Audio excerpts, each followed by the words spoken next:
recording. There we go. All right, take it away. Fantastic. Well, happy, sunny, beautiful day to everybody. We wish it were really spring day. So my name is Julie Brevilla. I am a master gardener in Davidson County as well, a little lapse, but yeah. I'm also a master composter and the education specialist for Metro Water Services. This particular webinar is part of our Tennessee Smart Yards program, where we are indeed keeping Tennessee's land and water healthy 1 yard at a time. And we have hope for you all to join. So I want to tell you a little bit about that. And then I just want to jump into all of the tidbits I have for free stuff with gardening. So Tennessee Smart Yards is a partnership between the Ag Extension Service in Tennessee and stormwater agencies such as Metro Water Services. And the idea is to connect all of us gardeners with our nearby waterways. So I want to share a little bit here. Let me find my share button. All right, so let's see. I'm getting there. All right, so I'm hoping you all can all see this now. Bailey, let me know if I am in. We can see it, if not full screen. Right. No. You cannot see the full screen. Oh my gosh, I did it again. Okay, hang on all. You would think we would all have this worked out by now, but no, we don't. Let me stop sharing and let me start again. Let me share with, let's try, ooh, that's what it was. And here we go. Did I do it, Bailey? You did it. We're there. Yay! Okay, excellent. All right, makes me feel successful. Okay, so what is this Smart Yards program? Well, it is a free certification program. Bragging rights will come to you. And let me tell you briefly what it's about. So this picture over the right is Davidson County. And I'll tell you right now, the state of Tennessee and many other states looks very, very similar. And whoops. Okay, so what are we looking at here? Well, Davidson County has over 2,500 miles of creeks, streams, and rivers in Nashville. We have an amazing amount of water in it. And let's see, Bailey, I'll ask, yeah, Bailey's got the admits, so thank you all. Okay, so what are those red ones though? Those red streams, about 300 miles of stream segments in Davidson County alone are polluted in some way. Boo! And who is doing all that pollution? Well, just look at yourself, everybody, because we are primarily residential in Nashville, probably over what, 95% or something of our land is residential land. And if it rains on your yard, if you are using too much, say pesticide or fertilizer, or maybe your car's leaking oil and it's sitting there on your driveway, when it rains, that rain is going to run off into our poor little creeks and streams here and cause runoff pollution. So our job with Tennessee Smart Yards is to make you aware of that. So there we go. Bailey and I talked earlier and he was like, never heard of this before. Now you are aware of it, but we also want you to take action. So really what we want you to think about is your yard as a sponge. And you might have dirty water come on it. You might have clean water straight from the sky come on it. But when that water hits your ground, we want it to be held in your yard like a giant sponge, because those plants and all of that soil in your yard is going to help to filter and clean our water before it gets to our waterways. So that is our goal with Smart Yards, is to show you different practices that will help keep our water clean. So take a look at this. What is certification all about? Well, it really is a whole lot of solutions here. And those solutions are divided up into the 9 principles you see here, and there are 36 inches of what we call actions. I always like to sort of harp on the Smart Yards folks at UT for this, because think about it, it's a smart yard. So you need 36 inches, got it? to get certified for a yard. There are 72 inches of action, so there's plenty for everybody. There's a big emphasis, of course, on watering efficiently and reducing stormwater pollution. But what we're going to be talking about today is one of my favorites, the reduce, reuse, recycle.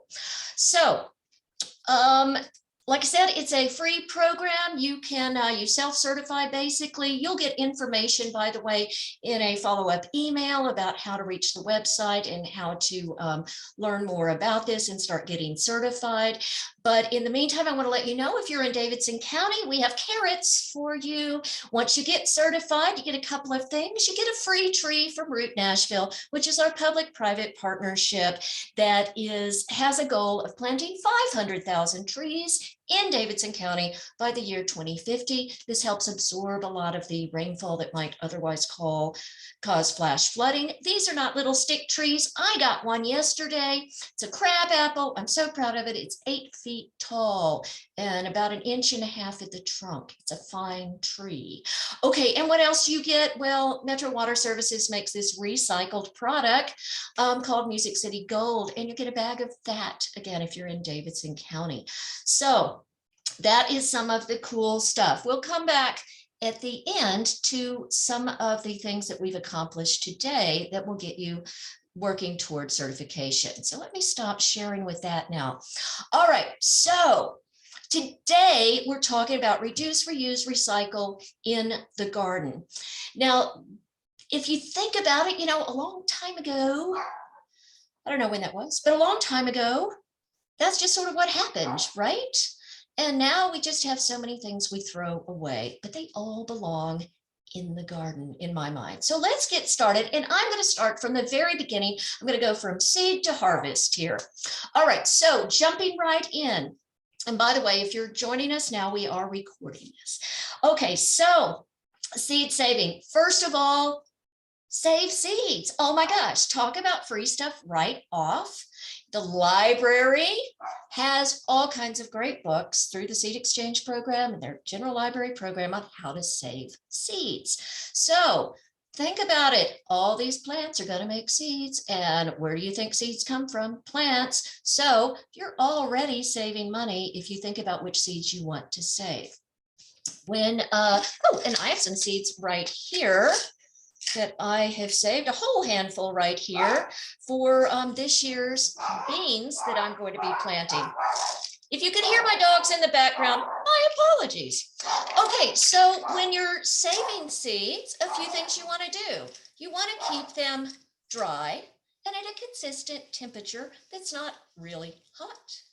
Okay, so I have a bottle here. I made sure they were very, very dry before I put them in here.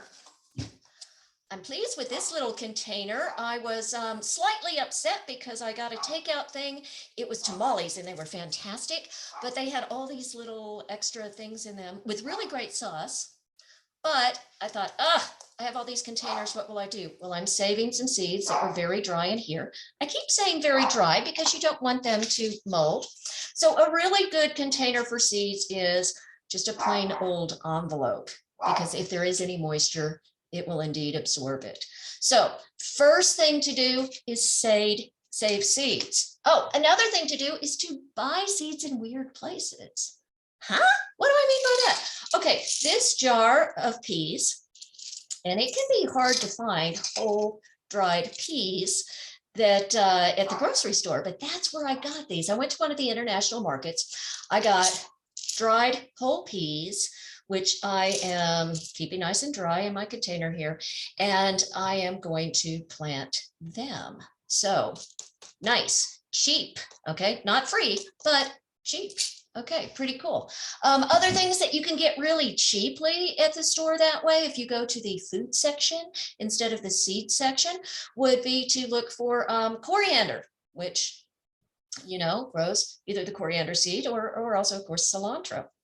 That's a great thing to do. Dill. I love to get dill at the store in bulk as well. So you've got your seed saving, and of course, at the library, you can check out seeds, which is fantastic. So check out the library seed exchange program. Also seed swaps, and there are several seed and plant swaps that are coming up that I noticed that are on the different library event pages. So take a look at those. And Shelby Bottoms Nature Center. This is so cool. They are all in it because during the month of March and April, every Saturday, they're doing like an open house and they constantly have seeds that they harvested from their own gardens. So take a look around out there. There's a lot of free seeds. Okay, so we've started with our free seeds. What are we going to put them in?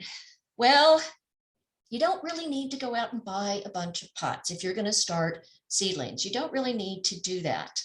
So I want to give you some ideas here, both on the yes side and the no side. Okay, so I'm going to start with the no side. Hate to be negative, but I will. Cartons for eggs. Okay, so this is better off recycled. And here is why, because this is one of the paper cartons. Here is why, is because these little sections are too small to hold enough dirt in them. You will see these pictures on Pinterest, et cetera, but they really are too small to hold enough dirt. Okay, so I'm not going to use this. What else am I not going to use that you see that's really, really cute? People growing things in eggshells. Okay, so you could, I guess, but again, really too small to keep a lot of dirt in there to keep moist enough. So I don't recommend that. Okay, so what can we use? Well, pretty much anything else, right? Any other type of container that you have that you can put a hole in the bottom so that you have drainage. Go ahead and use those. But what if you want to make a biodegradable seed starting pot? Well, this is one of my favorite things to do. Let me move something around here so I can show you. Okay, so I have taken a piece of newsprint type paper from an old catalog, and I'm going to take, in this case, I'm going to take a glass jar, but you can use a tin can or something like that, depending on how big you want. And all I'm going to do is, and I did a terrible job, didn't even cut. So I'm going to go ahead, overlap some of it on the bottom here. Like so. I am going to roll this piece of paper around the pot. I'm going to fold, I might need to scooch this up a little. There we go. I'm going to fold the bottom. There we go. This is like those arts and crafts shows, isn't it? I'm going to fold the bottom. Trying to get it to hold together pretty well. I'm going to pull it off and then fold over the top. This is a little hard to do, just holding it up, but I'm going to do it. I'm going to fold over the top. Right. Oh, mine came apart a little bit, but I hope you're getting the idea. I'm going to fold over the top that will hold it. The bottom will be sort of scrunched together. Once you start to put some soil in it, it'll stand up straight, and you have a pot that once things start growing, you could just stick it in the ground. So biodegradable. You don't need to go out and buy those peat pots unless you just really, really like them. But peat, by the way, can be a disappearing resource in certain places. So why not use something that may as well have another life anyway. Okay, so I didn't do a great job with that one, but I hope you got the idea. Here's another thing you can use are toilet paper tubes. So yes, you can recycle them, but the other thing you can do is cut, I'm going to cut 4 little notches at the bottom here. See if I've got them big enough. I'm going to fold them over. Dink, dink, dink. There we go. And now I have a tiny little pot. What I like about this is it's nice and long, so those roots will be nice and long. Okay, again, not a lot of dirt though. So if you're doing this, you need to make sure it's staying moist. Now, one thing that you can do with these kind of things is take some other container and put a bunch of them in there. So what do I have? I have a lettuce container. These are not recyclable in our city's program. So what am I going to do with this? Well, I'm going to take these, sit them in here. I'll put some little holes in the bottom so it can drain because I don't want them to drown. But I can put a bunch of these little tubes in here and let them start to grow. Bonus tip, take the top, put it on, put some little bitty holes in it so that you're getting some airflow, but also so that water can get in and you can sit it outside and you have a little bit of a greenhouse effect going there. So there we go. We've got a lot of things recycled right there. Okay, now another thing that you often see is that when you go to sow plants, what do you do with those teeny tiny seeds? You might waste them. Like I have some radish seeds. Now, by the way, this was stevia, liquid stevia. Can't recycle this container either, unfortunately, but I found a great way to reuse it. I think these probably have a lot of uses, but here's what I like to do is, so it's a little, there we go. Originally, I had to poke a little bit, a bigger hole in the top here. Okay, so the little seeds would come out. But then what I can do is I can tap the seeds out. So I'm just getting, not sure how well you can see this, but I'm just getting 1 or 2 coming out and landing on my hand or in the row as I go to sow them, instead of having to deal with a whole handful of them and trying to figure out how many I got in there and stuff. So you can see little bitty seed sower things that you can actually buy in catalogs, but I liked this because it's sort of a 2-for-1. And again, keeps those seeds nice and dry. Again, make sure the seeds are dry before you put them in there. So there's some more free reuse for you. Let's see, what else do we want to look at? We have our seeds in the ground, right? Maybe in a little pot that we've made here. And now what we need to do is we need to label them. I recommend labeling things, although it's a ton of fun to just see what you got. But I personally have pulled out more plants because I didn't label them than I've probably ever planted in my life. So labeling, it's a thing. How are we going to label things? I like aluminum labels. So take your favorite beverage that comes in an aluminum can, carefully cut it. They get really sharp. I end up cutting little strips like this. And then what you can do is you can actually make an embossed label. So this is really cool. So you want to take a hard pin and you want to sit this on something soft. And then you want to just push down and write what your label is on that. And you'll end up with an indented surface. Now, if you want to get fancy, you can do this. You take a piece of paper, you write the plant name on it, you flip it over, you trace that so you can, you trace that so you can see it, and then you put that reverse image on here, right through it, and then you have a raised image. Okay, that's a whole lot of reverse and turnover and all that stuff. I did that, I think, once, and I decided that indented was just fine with me. But people make beautiful markers out of these for their plants, do swirly things. I'm not that artistic. So there you go. So aluminum. You can do that. Also, any of your plastic containers that you have, yogurt containers, those types of things, you can cut those up. I recommend you use a paint pen for marking, because if it's going to sit outside, it's going to fade really quickly. So you don't want to use a Sharpie, especially a red Sharpie. It'll be gone really fast and you'll have a mystery again. So those are some ways to label your plants. Here's another way. I had some bamboo. Oh, it was free. People down the street, look around your neighborhood, find people with bamboo, because they will have to cut it at some point. It'll be laying in the street and you can drag it home. I have done that. Come right home with a bunch of bamboo.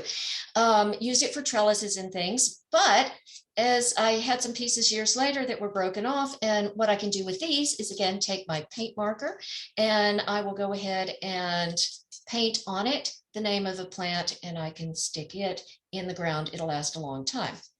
Now, a slightly more dangerous and exciting way to do it is don't label it, but put this in the ground where you've planted something. So at the very least, you know that area is planted, and when you come back and see that stick sticking up and you almost step on it or whatever, like I said, it's dangerous. When you do that though, what you do know very seriously is that this area has been planted. Now I do that in areas where I know what the seedlings look like when they're coming up. And all I really have a problem with is remembering exactly what part of the bed I planted last week. So to label or not to label, up to you, but those are a few free ideas for labeling. Okay, what else can we do? Well, once our seedlings are in the ground, we need to do some protecting of those precious little seedlings. So let's think about the things we need to protect them from. We need to protect them from critters that come from underground, especially cutworms. And cutworms can come up and sort of go around a stem, cut it off, and you come back, you had beautiful seedlings, and the next day you just have tiny little stalks. Very sad. So one of my favorite things to do is, again, take that toilet roll. This time, what you're going to do is cut it, and you're going to make little collars. So now you have a little collar. You'll just stick it down into the ground, and that's going to protect the little seedling from the cutworms, most likely. You might get a sneaky one in there. Hopefully not. Okay, so collars like this. I've also made collars out of aluminum cans, actually, where instead of completely cutting it flat, what I'll do is leave it and go ahead and stick that in the ground. What I like about using these tubes is that they will biodegrade, so then I don't have to worry about them later, whereas with the aluminum ones, I'm going to have to go pick them up again. Okay, another way to use these is with those seeds where you're not quite sure what the plant's going to look like when it germinates and is a seedling, and you don't want to pull it out by accident, is go ahead and put this in the ground and plant in the middle of it, and that way you've marked where you've planted. So that has saved me many times. Okay, so my seeds are protected that way. Now I'm over in East Nashville, and I like the wildlife a lot, but the deer coming into my yard and munching on things, not so happy with. So what are we going to do if you have deer or rabbits or something like that, or even birds getting at your plants? Well, I'm going to come back to the aluminum again because it's shiny, and if the wind hits it, it can start to make noise. So all you have to do then is take this and attach it to something so that it will sort of move around with the wind, make that noise, shine, and keep the deer and maybe other little varmints away. When you're doing this, I do strongly suggest that you use a natural twine like this that I found at the hardware store to attach your little scare tactics to. The reason for that is because at some point, you know, the twine is going to break. Even if you use fishing line or something like that, then you're just going to have a lot of plastic out there, which is quite the pollutant, and we don't want that. And remember, by using all of these things instead of throwing them away, we're making a difference in terms of how much waste is going to the landfill. But also, when we're using biodegradable things, we're being really careful that we're not ending up with stuff that's going to flow off our land, right? We don't want trash flowing off our land. Okay, so what else do we have here? Oh, the other thing I've heard of, I haven't tried it myself, but I've heard of people taking bottles. Let's see, I have a bottle. Oh, there it is. I've heard of people taking bottles and setting the bottle in the ground sort of at an angle so that the air blows across it. And apparently it makes a sound that rabbits don't like. So plastic bottle, glass bottle, you could try that if you like. Other ways to protect things. Let's see, if you want to plant early, tomatoes early or something like that, you know, the soil's not really warm enough, but you want to warm up the soil, you want to get a jump on it. Every year I want to do that. So start saving or asking your friends and coworkers to save for you. Bubble wrap, because you could take the bubble wrap, wrap it around a tomato cage or around some stakes in the ground, and you now have a little greenhouse. I have found this very successful in getting tomatoes, especially started real early. I go ahead like fairly soon now, I'll actually go ahead and bubble wrap some tomato cages and stick them outside, even though it's still too early to plant early for tomatoes. But I'll do that because it will start to warm up that soil in there. Okay, so I use for bubble wrap, which again, not recyclable in our carts or really much anywhere in Nashville. So, or anywhere else probably. There we go. So you can reuse that. Let's find some other ways to keep our little plants warm. Okay, so back to the plastic jugs. Any kind of plastic bottle, plastic jug. Go ahead and cut the bottom off and go ahead and stick it in the soil over your little bitty plants that you're putting in, especially if you went out and bought a whole lot of plants because it was a beautiful day and then you discover that, oh no, it's really not quite warm spring yet. So go ahead and use these, and they can be cloches. They can be a way to give your plants a little bit of greenhouse protection. If you do this, leave the top off so you don't cook your plants, and make sure and check on them periodically. Now, there was a thing, I haven't seen it for years for sale, I guess because I haven't looked, but there was a cool thing called Wall-O-Water. And the idea was you had this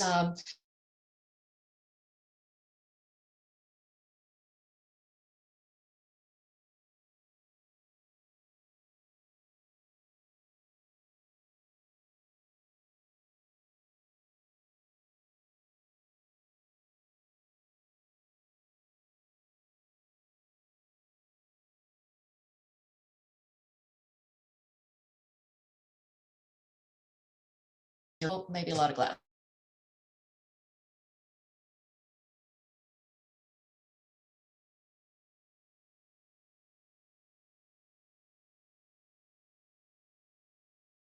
And you have your own wall of water. Pretty cool, right? I have done this. It's very successful. And then the nice thing is when it's time to take them down, as things start to warm up, then you have all this water you can just go ahead and use. So you're not wasting any water. By the way, it would be really interesting if you could make these even warmer. So one way you can do that is by using darker water. Well, how are you going to do that and then still have it, you know, safe to use on your plants? Well, take the coffee you didn't drink. You know, it's not worth saving for another day or a week or anything. So go ahead and take that coffee, pour it into the jug, and you're going to have the darker water that's going to absorb more heat. So there are a lot of ways you can use these. Simply, cheaply, free to keep your garden a little warmer. So definitely experiment with that. All right, moving right along here. Let's see, we talked about deterring little animals, which was a lot of fun. Let's jump into trellises. Oh my gosh, I told you, I'm getting ready to plant some peas. And these are going to be the ones that make, I like them for the pea pods, okay? So they're going to grow quite tall, but they're going to be in a space where then I'm going to want to remove them. So I want a trellis that's not going to be permanent in my particular case. But that's okay because I've already grown my trellis. Yeah, totally by accident. Well, sort of by purpose, on purpose. But look, this is so long and part of it broke off. There's more of it. This is the stalk from a Jerusalem artichoke plant. Little aside here, not from Jerusalem, not an artichoke. It's a native sunflower. They're beautiful. They grow quite tall, obviously, and they have a tuber on the bottom that you can eat called a sunchoke when they're served in fancy restaurants. Okay, so anyway, this is not enormously strong, but as you can tell, it is quite tall. So this is going to be a really great trellis for my different pea plants. And what I can do is put a number of these, I had a lot of these growing, put a number of these next to each other, maybe weave one through, tie them off, and I'll have a trellis that will last for the amount of time I need for the peas. Or I can make a, you know, an A-frame or a TP out of it. Okay, what else can we reuse in the yard? This is where we start to get a lot of fun because, again, you know, something like peas, you know, they're going to be gone in June, I guess, maybe before. I've got these great branches that have fallen from my trees. And right now, Some of them are going for a brush pile, which by the way, I want you to have because it's a great place then for wildlife, little birds to hang out. I know snakes aren't something that everybody love, but they're really great to have around to eat up all kinds of tiny critters, and then frogs and all these other great things that you want in your brush pile. So when you're not making a brush pile, save these kind of branches because look, they have all these little great places for your peas or cucumbers or whatever to attach to. And then you have sort of a natural looking garden, which I really like. Finally, and this is sort of just because I love it very much. Look how cool this is. So I had a trumpet vine, which is a lovely native vine, but I had a trumpet vine growing on a trellis, a metal trellis that I needed to move, and look how big it got. And this part had gone woody and it died back, but I'm going to use this for something in the garden. I think I'll use it for some sort of trellis. Okay, those are my trellis ideas for you. Let's move into our garden beds. What are we going to do in our garden beds? Well, I've seen some pretty versions of using bottles, glass bottles in the garden as garden edging. Okay, so stuck down in the garden and all the way around. I've seen different colors. People match their colors. I don't know. Did they like go to the grocery store thinking, I need this color bottle? I don't know. Maybe they do. Anyway, so I've seen those. A couple of things, if you do that, to be careful about is, of course, make sure it's not somewhere where you're going to mow up against it or weed whack up against it, because then you'll have glass in the yard all broken. We don't want that. But this is a way to use these. You can recycle these in Nashville. You do have to take them to one of the convenience centers to recycle. But, you know, what if you could just go ahead and use them anyway? So that's a great idea. Okay, what else in the garden bed? Well, now I want to talk to you about all the wonderful free stuff that's out there to start your garden bed. Because you've started your little plants, right? Your toilet paper tubes or your biodegradable pots. And now say you have a new raised bed and you need to fill it with some nice soil, but maybe it's pretty deep. You don't really need quite that much soil, or you're just starting. What are you going to do? Well, I have some great ideas for you. One is anything that's like newsprint type paper that's not glossy. Go ahead and you can put that down as a weed barrier. Start with that. Another thing that you can use is cardboard.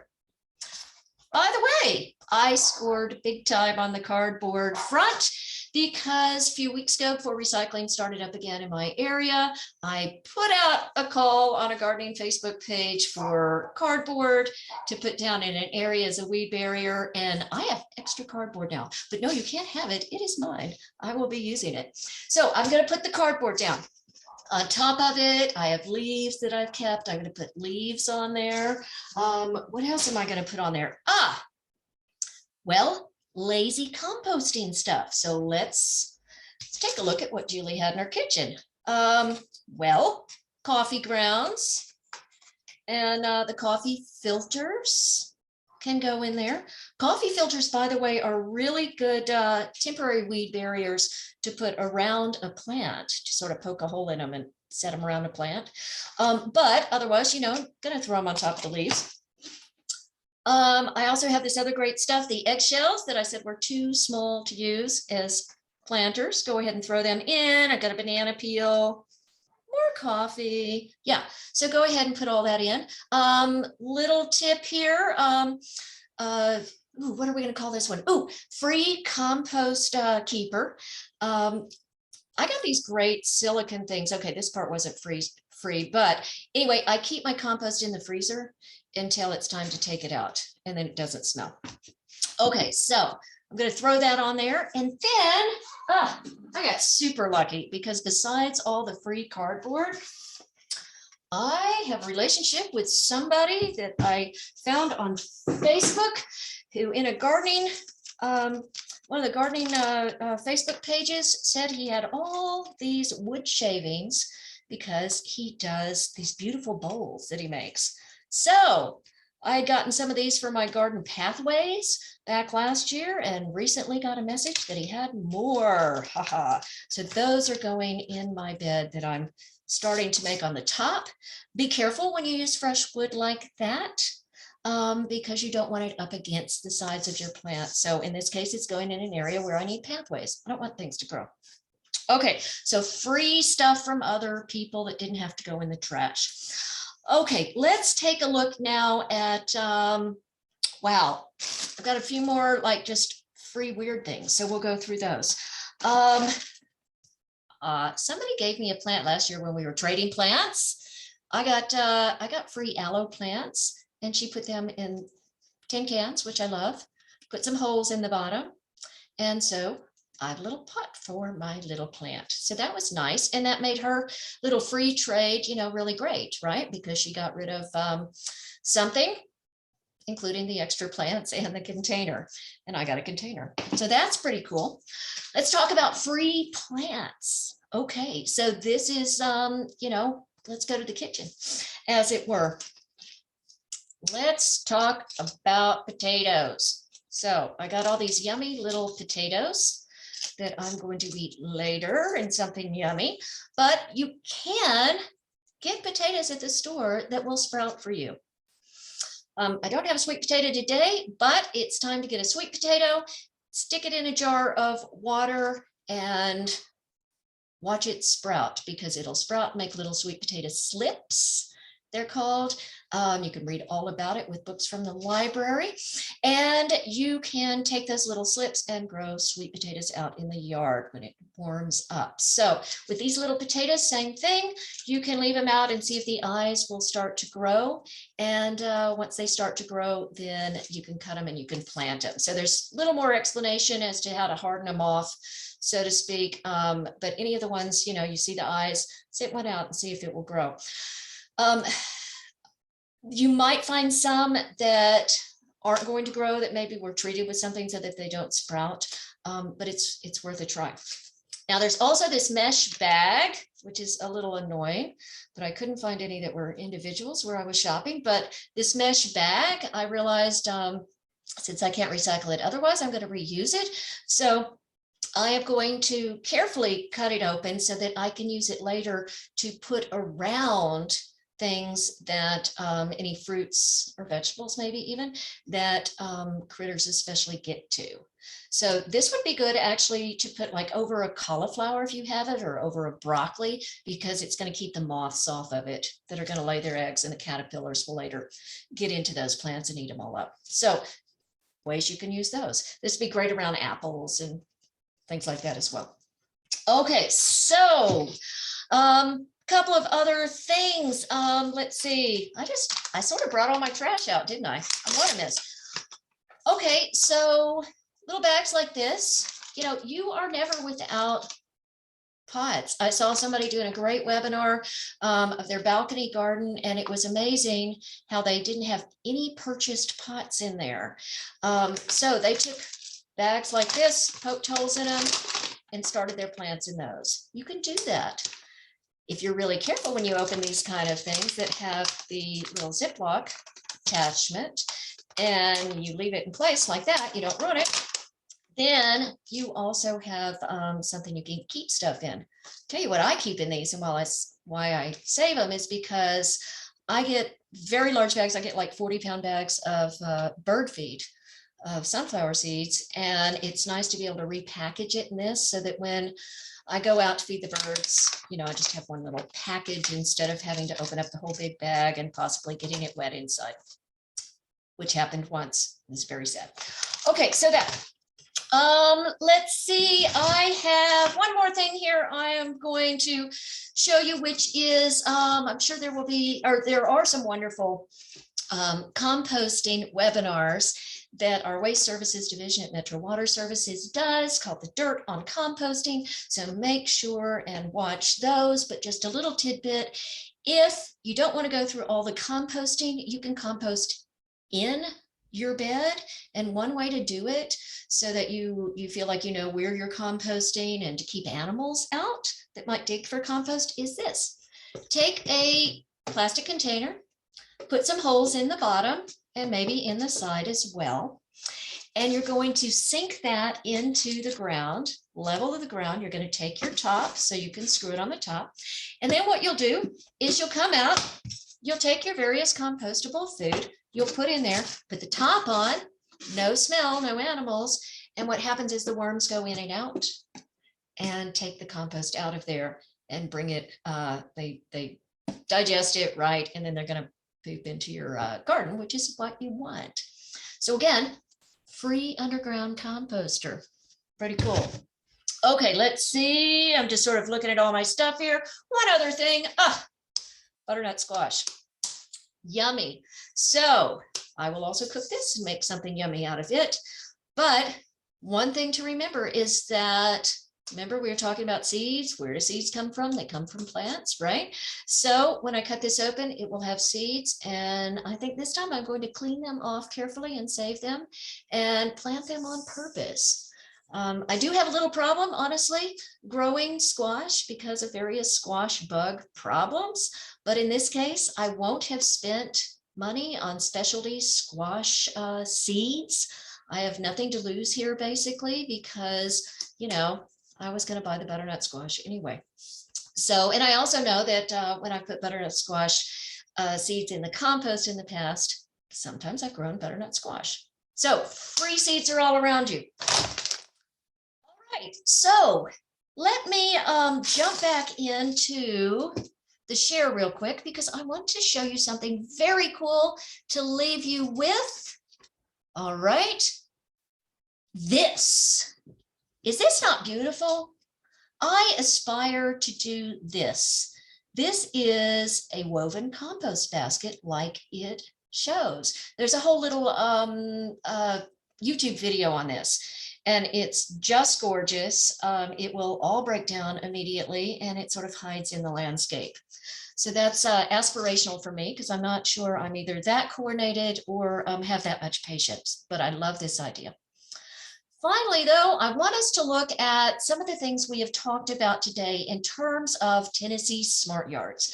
Remember, you're on a journey to get 36 inches to reach your smart yard for certification. And in this little section for reduce, reuse, recycle, I didn't even do them all, but we've picked up 8 inches here. A few things we didn't talk about, so I'll jump on them really quick. Leave your grass clippings on the ground. Grass clippings on the lawn, leave them there. It's called grass cycling if you want to brag about it. And most people have mulching mowers these days and that's where they go anyway. So I love that because I get 2 inches of points for doing nothing, which is fantastic. We talked about composting. Skip on down. We talked about using our landscape waste into making trellises and other things. I talked a little bit about using salvage materials, but I am that person that will stop in front of you in the neighborhood if somebody has put out something cool on the side of the road and I think it can become a trellis. Yeah, I'm that person that will then strap it on their car and take it home and put it in the garden. So we want you to think about those kind of things you can reuse. And then there's this other one I do really like, which is locating plants to increase home energy efficiency. So what does that mean? That means that, you know, if you're, especially if you're starting out, if you can do something really cool, like put trees on purpose so that they shade your house. You know, if you buy a new house and they've taken all the trees away, wow, trees make a huge difference in the summer in terms of having to cool your house. You know, they do it for you. So, so that's something to look into as well, is making sure that you have some energy efficiency by using your plants. So there you go. I have yacked away your lunchtime. I'm so excited and I didn't even, wait, I have one more piece of trash here. Sorry. Oh, my favorite Goodwill purchase is old lace curtains to use as shade cloth in the garden. to protect my peas when it gets too hot and I still want them to grow. Okay, so there you go. Whew, that was a lot. I want to thank all of you all for spending some of your windy, beautiful day with me today and with this wonderful seed library for, I want to thank you very much. It's coming from the North Branch Library, which is just a darling and very old building. And so I want to thank the library so much for hosting this, for giving us all this time to be together and talk about all this stuff. If you need more ideas, oh my gosh, I guarantee you there are like 5 bazillion books on all kinds of great stuff you can make to use in the garden. But look around your house, find stuff and use it. You got time to plan right now. So start collecting things for your garden. In the meantime, happy smart gardening to everybody. Again, you'll be getting a follow-up email with some additional information. And let's see. Ooh, Bailey, do we have anything in the chat to share with people? Yeah, well, some Lucius Rhodes posted, just talking about 2 nonprofit organizations, Turnip Green, Reuse and Recycle. I don't know if you're familiar with them. Let me see, and then the second one looks like it was more of an art store, but they're also a nonprofit. They're located in Donaldson behind Opry. There's not a name that I can see. But no other questions that I can see right now. Oh, yes, we are recording this, Deanna, and we'll be posting this on the Seed Exchange Facebook. So we are recording this. Thank you, Bailey. All right, let's see. We're a little bit over our time, but you know, we all love talking gardening, especially on a beautiful day like today. I hear my dogs talking about gardening, I swear. For the good and fun of everybody, does anybody wish to unmute and share anything? Anybody want to say something? Any tips that you have? We'll take a moment here and listen. All right, you are a quiet, focused, and wonderful group. So I want to thank you all again. Remember, Tennessee Smart Yards, helping all of our waterways and our land to be healthy. We look forward to talking with you again in the future. At some point, we will have more webinars, and of course, the Public Library Seed Exchange has wonderful webinars, and we'll be having some in-person meetings as well in the future. So thank you, everybody, so very much. Let's see.